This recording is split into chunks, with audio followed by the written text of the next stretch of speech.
Welcome to Impact Factor, your weekly dose of commentary on a new medical study. I'm Dr. F. Perry Wilson of the Yale School of Medicine.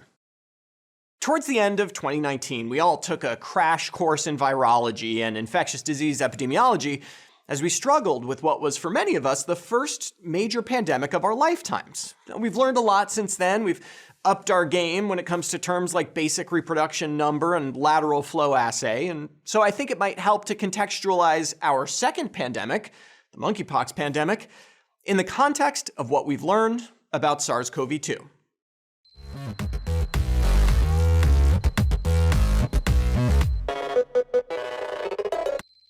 Yes, we are going to compare apples to oranges, but in the end, fruit is fruit, and maybe by putting monkeypox in a coronavirus context, we can be better prepared to face what's coming. So let's start with the basics. Here are the two current scourges we are facing. Know that SARS-CoV-2, the COVID virus, is a single-stranded RNA virus. It's small, with just 30 kilobases of nucleic acid inside. Monkeypox virus, like all pox viruses, is a big fella, a double-stranded DNA virus with nearly 200 kilobases of nuclear material. This is an important difference. For one thing, RNA is much less stable than DNA. It breaks down if you look at it the wrong way. DNA is much hardier, and with a beefier viral envelope, it's no surprise that monkeypox can hang out alive on surfaces for, according to the CDC, up to 2 weeks. Now, DNA is generally less subject to mutations than RNA. Data on the mutation rate of individual viruses are sort of all over the map, but to a first approximation, it seems like the mutation rate of SARS-CoV-2 is at least an order of magnitude higher than that of monkeypox, perhaps 100-fold higher. A caveat here, some data suggests a recent uptick in the monkeypox mutation rate. There are some interesting theories about why this may be and how it may have led to the current pandemic. A bit out of scope for this, but suffice it to say that when it comes to our war against viruses, a rapid mutation rate is not in our favor. One can't discuss a virus without discussing the mode of transmission. SARS-CoV-2 is essentially airborne. It has a wild attack rate in enclosed spaces. Monkeypox, in part because of its larger size, is not transmitted as efficiently through this route, though it can be transmitted this way. Most of the current outbreak is due to skin-to-skin contact. Now, SARS-CoV-2 has what I've called before a superpower that let it take root around the world, the ability to transmit before symptoms occur. This is one major distinction between the current pandemic and the SARS-1 outbreak of 2002.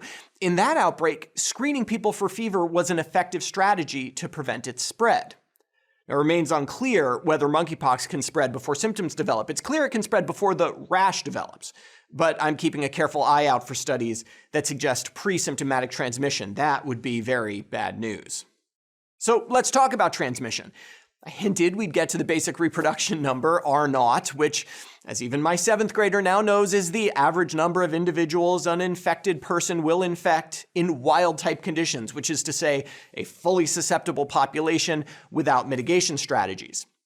Estimates for the R0 of Omicron are crazy high. I see numbers like 10 to 15 thrown out pretty frequently, but these are built on a lot of assumptions about how bad things would be if most of us weren't at least partially immune already. Suffice it to say, SARS-CoV-2 is a heck of a contagious virus. Estimates of the R0 for monkeypox prior to the current outbreak tended to be south of 1, maybe as high as 1.2, which explains why so many small outbreaks don't go anywhere. It just doesn't spread to enough people. That inherent R0 has probably been climbing over time as population immunity declines due to the lack of smallpox vaccination. The WHO places the R0 for the current outbreak somewhere just south of 2 among communities of men who have sex with men. It's probably lower than that in the general population, but we're sort of too soon to tell. Regardless, it's substantially lower than SARS-CoV-2. It may be high enough to sustain a pandemic, but the effect of a low but greater than 1 R0 is to have a long, slow surge rather than the dizzying spikes we've seen with the various coronavirus variants. Now, both viruses can be pretty miserable to have, with fatigue and fever characterizing both syndromes, but SARS-CoV-2 is clearly more lethal with something like a 0.5% mortality rate. The current outbreak gives monkeypox a mortality rate of 0.02%, but as COVID has taught us, deaths lag infections, so that number could rise. Interestingly, the hospitalization rates for monkeypox and SARS-CoV-2 infections appear to be pretty similar at around 10%, but the reason for hospitalization differs. For SARS-CoV-2, individuals are typically hospitalized due to respiratory issues, like hypoxemia. The primary driver of monkeypox hospitalization so far is the need for pain control. I've often reflected on how lucky we were that SARS-CoV-2 was more severe in elderly individuals than in kids. That's not a hard and fast Bauer rule. The CDC reports that children under the age of 8 may be at risk for more severe outcomes from monkeypox due to a less developed immune system. That is certainly concerning. Both viruses at this point have vaccines that can at least mitigate the worst outcomes, though the best monkeypox vaccine, JYNNEOS, is in very short supply.